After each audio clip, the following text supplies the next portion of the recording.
Rrëfehet stresi, flet hapur për raporti me Casey-n dhe projektet e reja. Reperi i njohur Stresi ishte i ftuar në emisionin Pardon My French në Radion Top Albania ku tregoi për jetën e tij personale dhe artistike. Ai foli për projektet e reja, përfshirë këngën Sa t'kam dasht nga albumi i tij i ri Arkimet, dhe sqaroi raportin e tij aktual me ish bashkëshorten Casey. Në videoklipin e këngës, Stresi zgjodhi të kishte Casey-n si protagoniste, edhe pse ata nuk janë më bashkë. Ai tha se gjithmonë duhet lënë një derë hapur dhe se ka shumë respekt për të. Për mua Casey është një nga femrat më të mira që kam pasur. E edukuar, e zgjuar, familjare dhe shumë e përkushtuar. Më ka dhënë 200 sa kemi qenë bashk. Stresi u shpreh kundër lidhjeve në distancë, duke thënë se ato nuk funksionojnë, dhe theksoi se kur nuk do lejoj dik të flas keq për Casey-n, sepse ai e ka dashur dhe e ka vlerësuar gjithmonë. Është turp të flasësh keq për dik me të cilin ke ndarë gjithçka.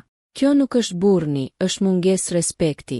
Ai e përfundoi intervistën me mesazhin se secili duhet të jetojë jetën e vet me dinjitet dhe pa ofenduar të tjerët, sidomos ish partnerët. Nëse ju pëlqeu kjo video shkoni në kanalin e YouTube-it Big VIP Albania Kosova, që e gjeni në bio. Mos harroni që të bëni subscribe dhe të klikoni butonin e zilës që të informoheni për videot më të reja.